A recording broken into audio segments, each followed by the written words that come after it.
I'll meander. If you know me, you know this is my response to absolutely everything. It describes going somewhere, doing something, getting something, everything. It's my response to getting a call in the middle of the night from my friends telling me I only have an hour to pack because we are going on a road trip.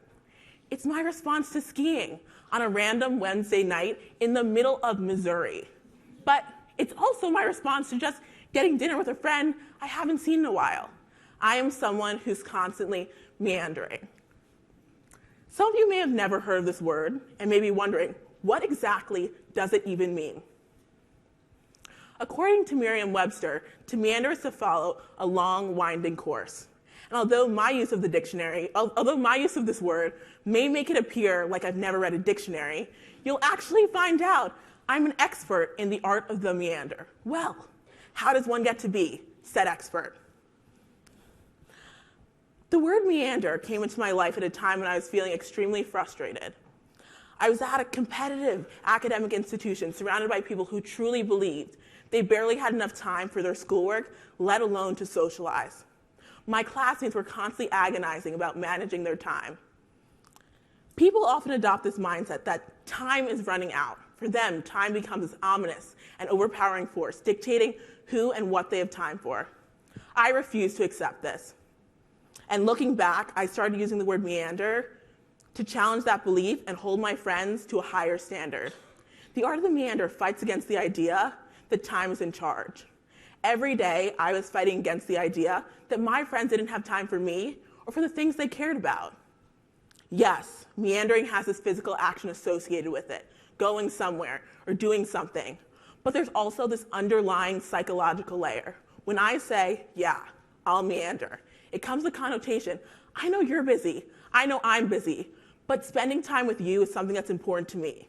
Therefore, I will prioritize and execute that action.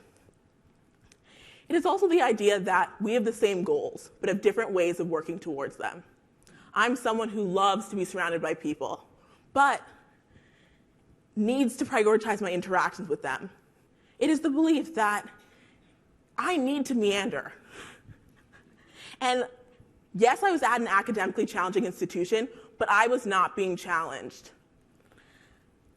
Growing up, I was taught to think outside the box. But then I realized sitting in a classroom for the majority of my day, I was unintentionally always thinking within one.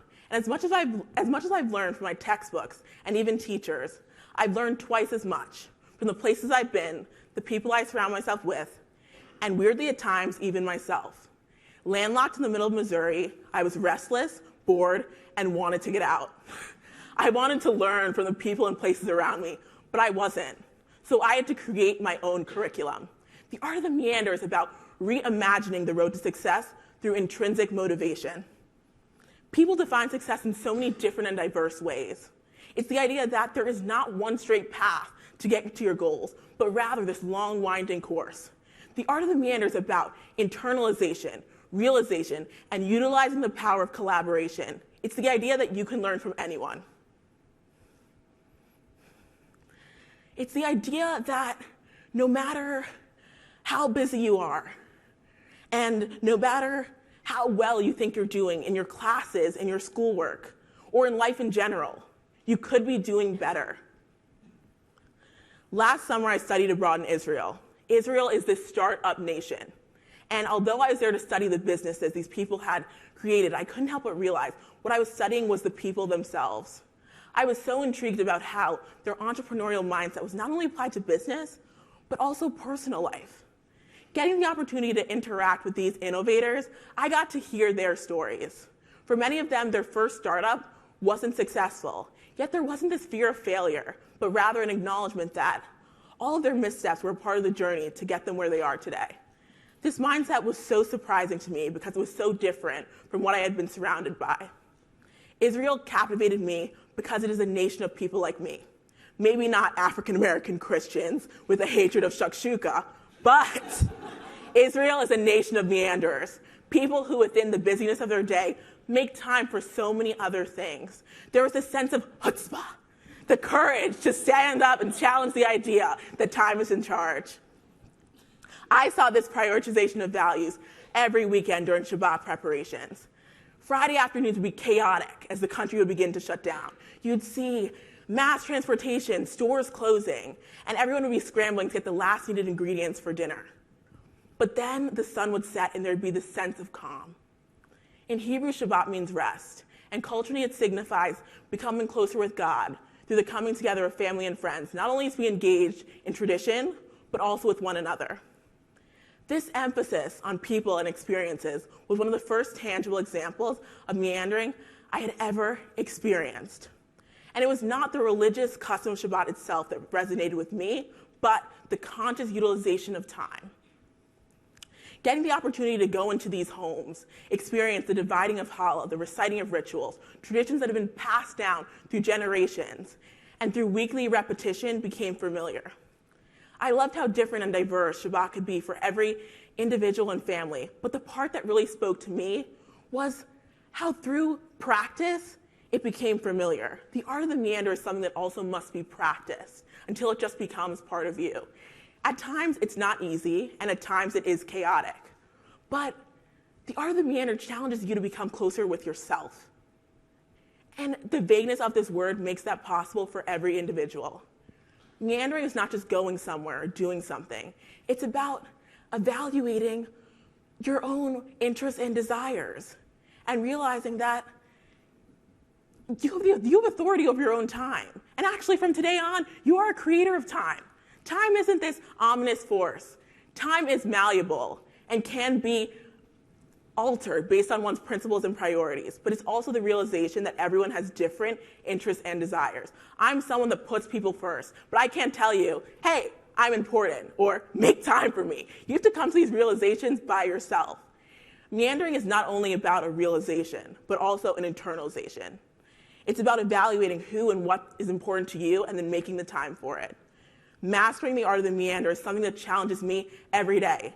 It's the acknowledgement of the role I play in my own life. I'm not following a path, but making one. It's the acknowledgement that it is a long, winding course. And because of that, there are opportunities for things to go astray. But you are in charge. You get to make choices and decide how you will respond to setbacks. To be a problem solver, you must first face problems. I had this belief that 99% of all my problems, both academic and personal, would have been solved if I had just taken a gap year. Academically, I was being challenged. I had to withdraw from accounting. But personally, I was not. I wanted to grow and experience new things well beyond the realms of this ever so exciting balance sheet. So, Israel was kind of my gap year. I got to experience new things and was challenged daily. But still, even after I returned, I kept saying, I needed this gap year. But then what I realized was, I needed a change of perspective. I didn't need a gap year. I didn't need to take a picture at the Great Wall of China or twist my ankle climbing a mountain I simply didn't own the proper footwear to climb. But it was the idea that I needed a gap hour. I needed all the things I associated with that experience to be incorporated into my everyday life. I needed freedom, perspective, adventure, challenge, but most of all, a break. And meandering does just this. It creates time. It creates time for the people and things you care about. It's the idea that no matter how busy you are or how overpowering time might seem, you always have an extra hour, this gap hour, to experience life. Meandering really is an art. It's about, because there is so much room for interpretation. Meandering can be big and it can be small. My busy is not your busy. My stress is not your stress. Meandering is this amazingly vague word. It is different for everyone. It calls people to action, but in a relaxed way. And the critical thing is it's in a relaxed way. When people first heard I wanted to spread the idea of the art of the meander, they'd ask me, so what are you going to tell people to do? And I was like, absolutely nothing. I don't know about you, but I don't like being told what to do. The art of the meander states people do not want to be called to action, but they can be persuaded to act. This persuasion can be external, as people learn naturally from their surroundings, or internal, a simple change in perspective. There's this misconceived notion that goals are something static and accomplished alone. This one-track thinking can be extremely isolating, which is why the art of the meander brings people together, inviting others to accompany you on your journey, meandering in and out as they please. When you meander, you're in charge, dictating this long, winding course. Meandering is not about ignoring your other responsibilities. It's about realizing you're also responsible for your happiness, your well-being, and the maintenance of your relationships. Meandering is truly an art. It's about finding the people and places that inspire you and prioritizing them. It's the challenge of determining your values and using them as a foundation to construct goals. And then executing that vision in a way in which it's not only fulfilled, but also fulfilling. It's not enough just to act. One must be engaged in one's life, in one's community, in one's environment. One must meander.